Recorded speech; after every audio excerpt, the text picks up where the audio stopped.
한 번도 이런 상황에 처할 거라곤 생각하지 못했다. 모든 일이 갑작스럽게 마치 8월 말 강변에서 부는 찬바람처럼 예고 없이 찾아왔다. 상쾌하면서도 불길한 느낌이 뒤섞인 바람이었다. 이야기의 주인공은 김나래, 33살의 여성이다. 남편인 이재훈과 함께 부산 근처 작은 시골 마을인 기장군 철마읍으로 이사했다. 도심의 소음과 바쁜 생활에서 벗어나 좀 더 깊게 숨쉬자는 재훈의 말에 따랐다. 그들이 고른 집은 오래된 나무집이었다. 삐걱거리는 마루, 마당 가득한 감나무 향기, 그리고 가을이면 따뜻하게 타오르는 아궁이의 온기가 그 집의 매력이었다. 하지만 가을이 되면 재훈은 자주 출장을 떠났다. 화물 운송 일을 하는 그는 며칠씩 집을 비웠다. 나래는 그런 생활에 익숙해졌다. 재훈의 가장 친한 친구, 박도현이 마을 근처에 살았다. 두 사람은 대학 군사학과 시절부터 인연을 이어왔고 사업이나 집수리, 낚시 여행까지 함께하며 우정을 다졌다. 도현은 종종 저녁에 무심코 들러 절친의 아내에게 짭짤한 오이김치와 엄마가 보내준 막걸리 한 병을 선물로 가져오기도 했다. 나래는 그를 거절하지 않았다. 그는 언제나 예의 바르고 조용했으며 살짝 흐트러진 앞머리와 낮은 목소리가 매력적이었다. 가끔 그의 시선이 나래의 눈동자에 오래 머무는 걸 느꼈지만 그녀는 재빨리 시선을 돌렸다. 두 사람 사이엔 그저 친구 이상의 감정은 없었다. 그러던 어느 흐린 날, 잔잔한 빗줄기가 내리는 저녁이었다. 나래는 막 바닥을 닦고 와인빛 와플 소재의 부드러운 가운을 걸쳤다. 머리는 느슨하게 묶어 올렸고 거실의 은은한 호박색 조명 아래 오래된 인테리어 잡지를 넘기며 부엌 리모델링을 꿈꾸고 있었다. 그때 벨이 울렸다. 아무도 기다리지 않았던 그녀는 조심스레 문을 열었고 비에 젖은 도현이 서 있었다. 그의 재킷은 빗물에 축축했고 머리카락은 이마에 달라붙었다. 손에는 검은 서류 가방을 들고 있었다. 늦은 시간에 죄송해요. 그가 어깨에 빗방울을 털며 말했다. 재훈이 서류를 집에 두고 와서 전달해 달라고 했어요. 나래는 말없이 고개를 끄덕이고 그를 집 안으로 들였다. 빛내음과 가죽향, 그리고 은은한 남성용 향수가 섞인 냄새가 코끝을 스쳤다. 그녀는 수건을 건넸고 도현은 고맙다는 듯 몸을 닦고 거실로 들어갔다. 그녀는 민트차를 우려내고 찻잔을 테이블 위에 놓았다. 그가 촛불을 응시하며 한숨을 내쉬었다. 다 괜찮아요. 나래가 물었지만 그는 이상하게 침묵했다.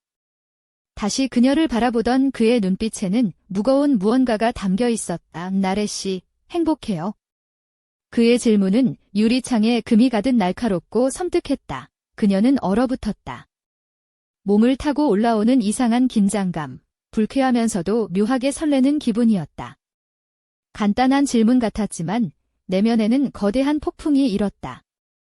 시선을 내리깔고 가운 자락을 고쳐 잡으며 힘겹게 대답했다. 네, 물론이죠. 그의 시선이 떨어지지 않았다. 찻잔을 들었다가 우연히 그녀의 손을 스쳤다. 나래는 전기가 흐르는 듯 몸을 움찔했다.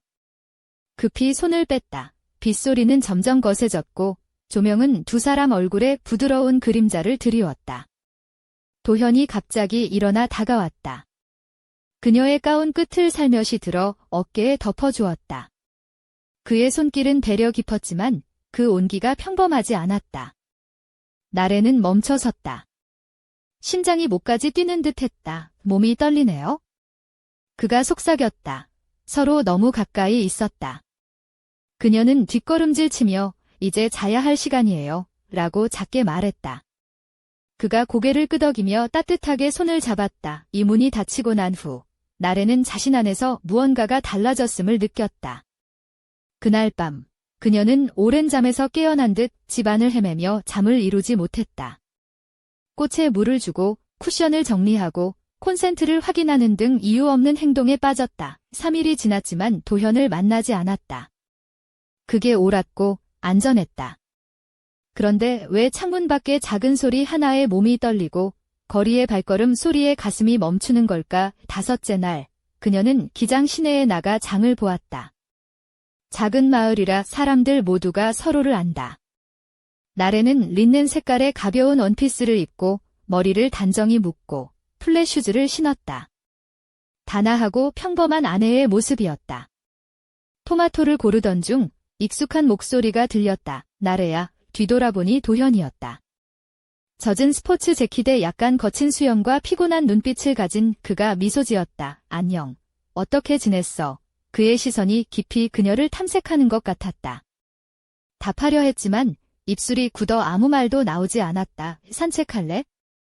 그가 제안했다. 나래는 고개를 끄덕이고 둘은 강가를 따라 걸었다.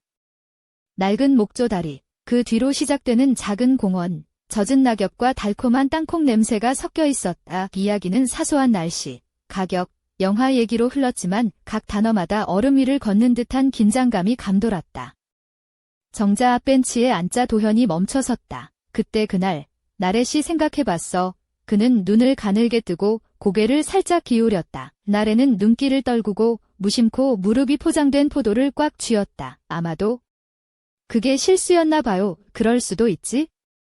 하지만 왜 떠나지 않는 거야? 그는 다가가지 않았지만 그녀 곁에 있는 온기가 전기처럼 느껴졌다. 거리는 20cm쯤, 시간은 영원처럼 멈췄다. 솔직히 말할게. 나 사라지길 바라는 거야? 도현 목소리는 낮고 거의 속삭임 같았다. 나래는 대답할 수 없었다. 두려움과 욕망, 남편에 대한 기억과 새롭게 피어나는 위험한 감정이 뒤섞였다. 갑자기 그녀가 일어났다. 이제 가야 해요. 도현은 멈추지 않았다. 그저 고개만 끄덕였고 눈에는 실망이 섞여 있었다. 그것이 가장 아팠다. 그날 밤, 나래는 잠들지 못했다. 드레스는 의자에 내팽개쳐져 있었고 거울 앞에 섰다. 흐트러진 머리칼, 약간 붉어진 볼, 전혀 다른 여인이었다. 아내가 아닌 여성으로서 다음 날은 공허했다. 재후는 고객들과 미팅, 호스텔에서의 하룻밤, 그리고 일주일 뒤에 돌아올 것이라는 전화를 걸어왔다. 나래는 네, 알겠어요. 몸 조심해요, 라고 대답했지만 목소리는 멀리서 들리는 듯 했다. 자신이 누군지 알 수 없었다. 어느 저녁, 창문을 닫으며 천둥번개를 기다리던 중 벨이 울렸다. 이번엔 도현이었다. 검은 티셔츠에 청바지, 흐트러진 머리칼로 그는 웃지 않았다. 대답하지 않았어. 나래는 아무 말 없이 문을 열고 그를 들였다. 그녀의 가운은 얇은 끈으로 된 실크 소재였고 속옷은 아이보리색 반투명이었다. 준비된 모습이 아니었다. 그저 진짜 나 자신이었다. 이 도현은 천천히 그녀를 살피며 말했다. 몸이 떨려요. 무서워서일까? 욕망 때문일까? 아니면 내가 벼랑 끝에 서 있다는 걸 깨달아서일까? 그가 한 걸음 다가왔지만 나래는 물러서지 않았다. 그의 손이 어깨에서 팔뚝으로 미끄러졌고 조심스러운 애정이 느껴졌다. 싫다고 하면 떠날게. 나래는 눈을 감았다. 아무 말도 하지 않았다. 다음 날 그녀는 빈 느낌에 잠에서 깼다. 방은 따뜻했고 비와 밤의 생각이 뒤섞인 공기가 가득했다. 머리카락이 뺨에 달라붙었고 이불은 발치에 처져 있었다. 거울 앞의 여인은 붉은 눈으로 지쳐 있었고 목에는 베개 자국이 선명했다. 도현은 이미 떠났다. 조용히, 말없이 침대 옆 탁자 위에는 손글씨로 쓴 쪽지가 있었다. 당신은 이미 모든 걸 알고 있어. 나래는 다 알고 있었지만 그 사실이 위로가 되지 않았다. 며칠간 그녀는 자동기계처럼 지냈다. 보리밥을 짓고 옷장을 정리하고 빨래를 하며 무릎 아래 길이의 단정한 원피스를 입었다. 머리는 깔끔하게 묶고 최소한의 화장으로 예전의 자신을 가장했다.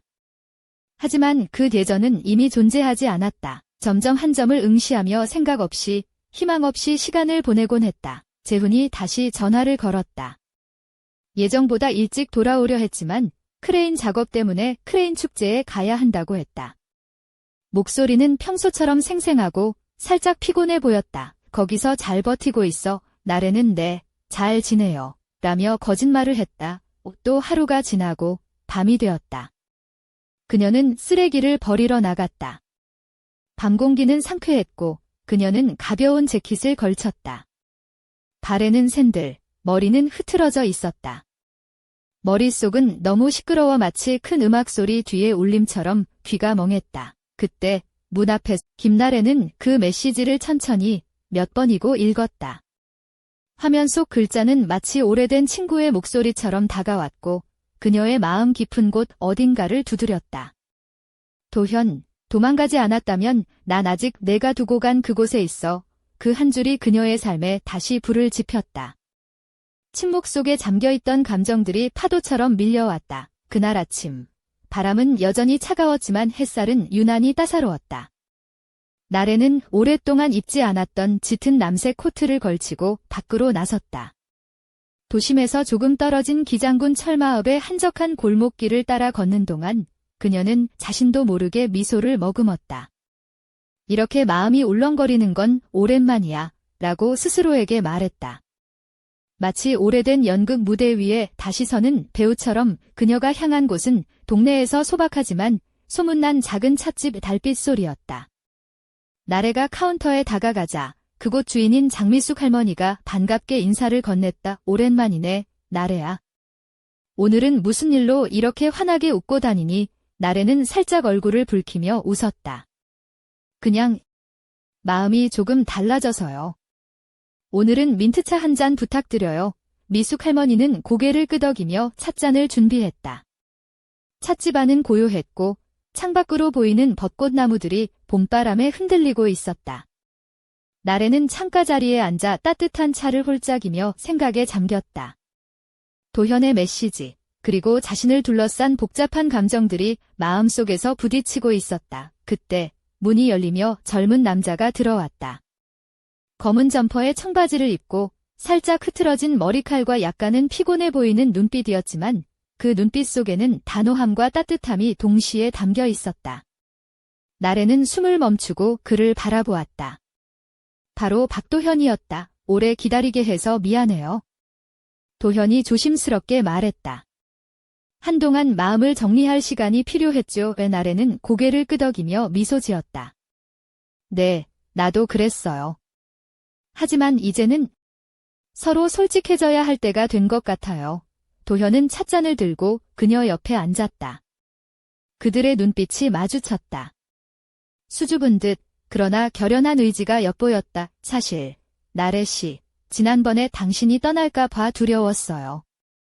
하지만 그게 아니라는 걸 이제야 알았죠. 나래는 입술을 깨물며 말했다.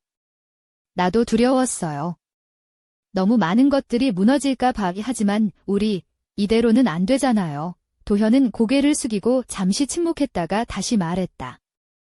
나도 당신을 바라보면서 나 자신을 다시 발견했어요. 이제부터는 진짜 나래 씨를 만나고 싶어요. 아내가 아닌 한 사람의 여자 김나래를. 나래의 얼굴이 조금 붉어졌다. 그 순간 둘 사이에 묘한 긴장감과 설렘이 감돌았다. 마치 봄날의 첫 벚꽃처럼 부드럽고도 강렬하게 피어나는 느낌이었다. 도현 씨, 그럼 이 다음에는? 도현이 미소를 지으며 속삭였다. 다음 이야기는 우리 둘이 함께 써 내려가야죠. 하지만 지금은 한 걸음씩 천천히. 그 순간 찻집 밖에서 갑작스런 바람이 불어왔다. 창문이 살짝 흔들리며 오래된 나무 문이 삐걱거렸다. 나래와 도현은 동시에 창밖을 바라보았다. 뭔가 우리를 지켜보는 것 같아요. 나래가 낮게 말했다. 도현은 눈을 가늘게 뜨며 주변을 살폈다. 여기서 끝이 아니란 뜻일까요? 두 사람의 시선이 다시 마주쳤고 그들 사이에 새로운 긴장감이 흘렀다. 그들이 몰랐던 누군가 혹은 무언가가 그들의 앞에 나타나려 하고 있었다. 바로 그때 찻집 입구에 작은 봉투 하나가 떨어졌다. 나래가 조심스럽게 집어들었다. 봉투 안에는 아무런 글씨도 이름도 없었다. 단지 한 장의 사진과 함께 희미하게 적힌 문구가 있었다. 진실은 항상 가까이에 있다. 나래는 사진을 들여다보았다. 그 속에는 그녀가 전혀 예상하지 못한 인물이 담겨 있었다. 그리고 그 인물은 그녀의 과거와 현재를 뒤흔들 미스터리의 열쇠가 될 존재였다. 도현과 나래는 서로를 바라보며 알 수 없는 결의를 다졌다.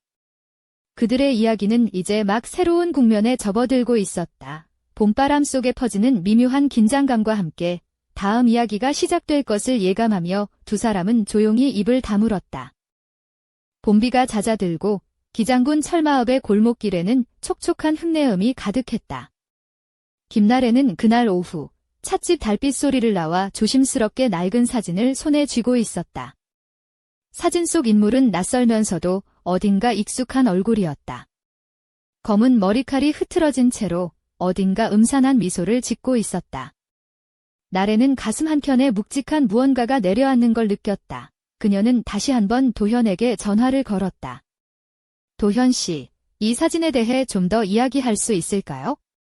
그의 목소리는 차분했지만 그 안에 감춰진 긴장감은 뚜렷했다. 네, 나래 씨, 이건 우리 둘만이 아는 비밀과도 같아요. 이제부터는 조심해야 해요. 그날 저녁, 나래는 집으로 돌아와 창밖을 바라보았다. 밤하늘에는 희미한 별빛이 반짝였고 멀리서 들려오는 바람소리가 그녀의 마음을 더욱 불안하게 만들었다. 그녀는 가벼운 실크 가운을 입고 조용히 소파에 앉아 사진을 들여다보았다. 그때 집 문이 살짝 비걱이며 열렸다. 도현이 조심스레 들어왔다. 젖은 재킷을 벗으며 그는 미소를 지었다. 늦은 시간에 미안해요. 나래는 그를 향해 미소를 지으며 자리에서 일어났다. 도현 씨, 우리 이제 더 이상 숨길 수 없어요. 이 모든 게 뭔가 큰일의 시작인 것 같아요. 두 사람은 거실에 앉아 차를 나누며 은밀한 대화를 시작했다. 도현은 조심스럽게 말을 이었다. 이 사진 속 인물은 사실 우리 지역에서 오래전부터 전해 내려오는 미스터리와 연결돼 있어요. 그 사람이 바로 나래는 숨을 죽이고 그의 말을 기다렸다. 도현은 잠시 망설이다가 입을 열었다. 그 사람은 우리 마을에서 사라진 유명한 사업가 고 이민석 씨예요. 그의 갑작스러운 실종 이후 마을에는 설명할 수 없는 사건들이 잇따랐죠. 나래는 눈을 크게 떴다. 그게 우리 삶과 무슨 관련이 있나요? 그게 문제예요. 나래 씨, 당신 남편 재훈 씨가 그 사건과 관련돼 있다는 소문이 있어요. 그리고 저도 모르게 그 일에 휘말리고 말았고요. 나래는 머릿속이 하얘졌다. 믿고 싶지 않았다. 도현 씨, 이게 사실이라면? 난 어떻게 해야 하죠? 도현은 깊은 한숨을 내쉬며 고개를 숙였다. 우린 함께 이 미스터리를 파헤쳐야 해요. 진실을 밝혀내야만 이 얽힌 실타래에서 벗어날 수 있어요. 그 순간 집 밖에서 갑작스럽게 전화벨이 울렸다. 두 사람은 동시에 놀라며 서로를 바라보았다. 나래가 조심스럽게 전화를 받았다. 김나래 씨 맞으시죠? 저는 경찰서 수사관 박진호입니다.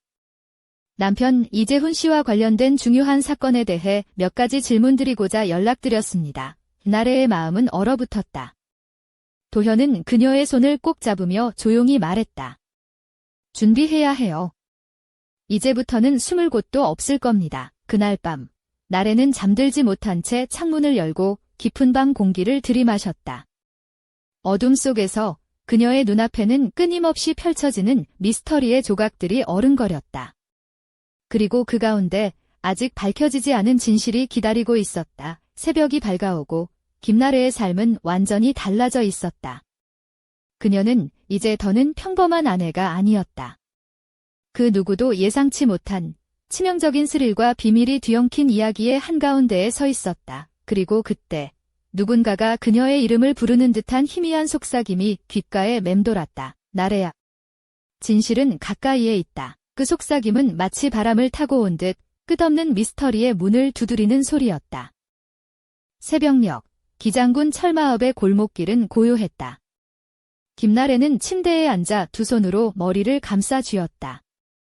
그날 밤 받았던 박진호 수사관의 전화는 그녀의 심장을 꽉 쥐었다 놓는 듯한 충격이었다. 재훈과 연관된 사건이라니 그 말을 받아들이기가 쉽지 않았다. 그녀가 입은 옅은 아이보리색 실크 가운은 살갗에 부드럽게 감겼다. 흘러내리는 어깨선과 목선이 은근히 드러나며 긴 머리칼은 자연스럽게 흩어져 있었다. 발끝에는 가벼운 플랫 슈즈 대신 맨발로 차가운 나무 바닥을 느끼며 불안한 마음을 달랬다. 도현이 조용히 다가와 그녀의 어깨를 감싸 안았다. 나래야, 혼자가 아니야. 우리가 함께 헤쳐나가자. 나래는 그 따뜻한 손길에 잠시 눈을 감았다가 이내 굳은 결심을 다졌다. 그래, 도현 씨, 이제 숨을 곳도 피할 곳도 없어. 진실과 마주할 거야. 그녀는 깊게 숨을 들이쉬고 그동안 감춰왔던 내면의 두려움과 욕망이 뒤섞인 감정을 정리했다. 이 순간만큼은 단순한 아내가 아닌 한 여자로서 온전히 자신을 마주했다. 다음 날 아침, 나래는 재훈을 기다리며 부엌 창가에 섰다. 창문 너머로 들려오는 새들의 지저귀이 평화롭지만 마음은 무거웠다. 그녀는 짙은 회색 플레어 스커트와 하얀 블라우스를 입고 목에 은은한 진주 목걸이를 걸었다. 평소보다 신경 쓴 옷차림이었다. 마치 다시는 돌아올 수 없는 길을 걷는 듯한 느낌이었다. 재훈이 집 문을 조용히 열고 들어섰다. 그는 회색 정장 재킷을 벗어 소파에 걸쳤다. 그의 얼굴은 평소보다 더 굳어 있었고 눈빛은 어딘가 멀리 있는 듯했다. 나래야, 우리 얘기 좀 해야 할 것 같아. 재훈의 목소리는 무겁고 진지했다. 나래는 고개를 끄덕이며 조용히 자리를 내줬다. 두 사람은 거실에 마주 앉아 서로의 눈을 바라보았다.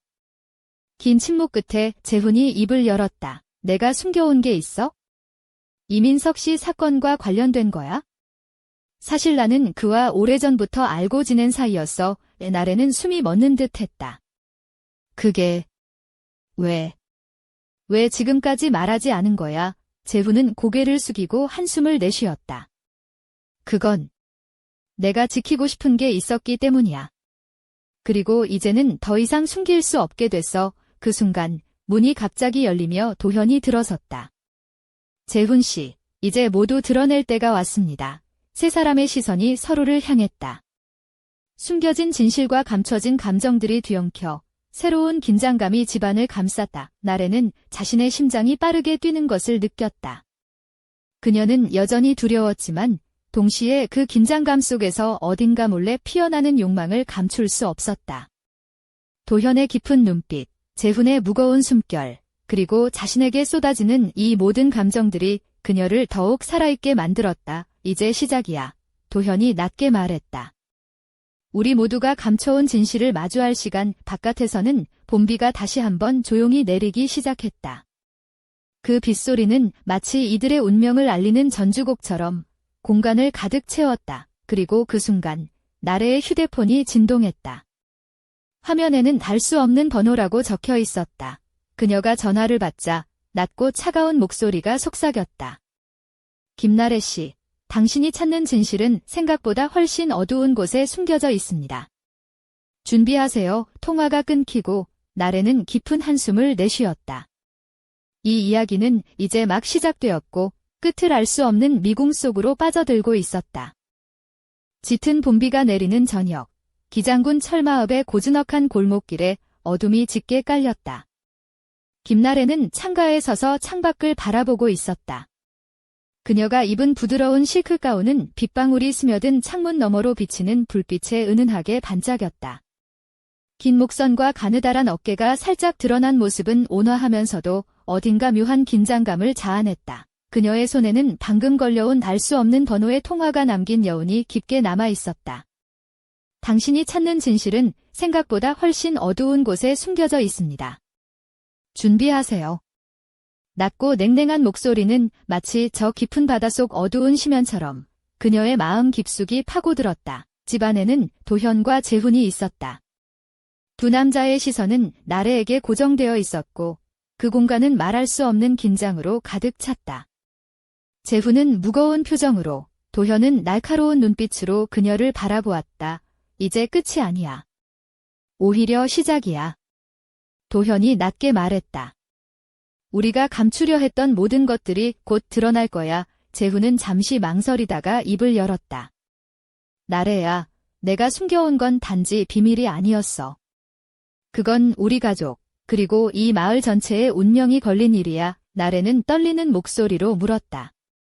그럼 나는 어디에 있어요?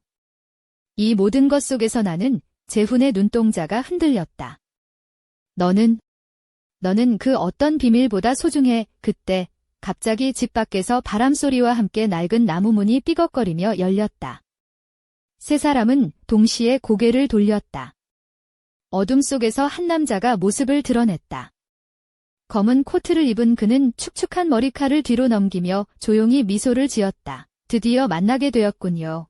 김나래 씨, 이재훈 씨, 박도현 씨. 낮은 목소리가 방 안을 감쌌다. 나래의 심장은 미친 듯이 뛰기 시작했다. 그는 바로 오래전 실종된 것으로 알려진 이민석이었다. 사진 속 미소와 똑같은 인물이 지금 이 순간 그녀 앞에 서 있었다. 당신이 이민석 씨. 나래가 떨리는 목소리로 물었다. 김인석은 고개를 끄덕이며 말했다. 맞아요. 그리고 지금부터 모든 진실을 밝혀야 할 시간이 왔습니다. 하지만 조심하세요. 이 길은 결코 쉽지 않을 겁니다. 나래의 눈에는 눈물이 맺혔다. 그녀는 한 걸음 앞으로 나아가며 속삭였다. 이제 더 이상 숨지 않을 거예요. 진실이 무엇이든 마주할 거예요. 도현은 나래의 손을 꼭 잡으며 힘주어 말했다. 우리 모두 함께라면 두렵지 않아. 그 순간 집 안 조명이 깜빡였다. 바깥 빗소리는 거세졌고 창문에 부딪히는 빗방울은 마치 시간이 멈춘 듯한 긴장감을 더했다. 이 이야기는 끝나지 않았다. 오히려 이제부터 가장 어두운 비밀과 마주할 시간이 시작된 것이다. 그리고 멀리서 희미한 속삭임이 들려왔다. 진실은 결국 밝혀지리라. 하지만 그 대가를 감당할 준비가 되었는가? 어둠 속에 남겨진 세 사람의 눈빛이 서로를 향해 번쩍였다. 그들 앞에 펼쳐질 운명의 서막은 이제 막 열렸다.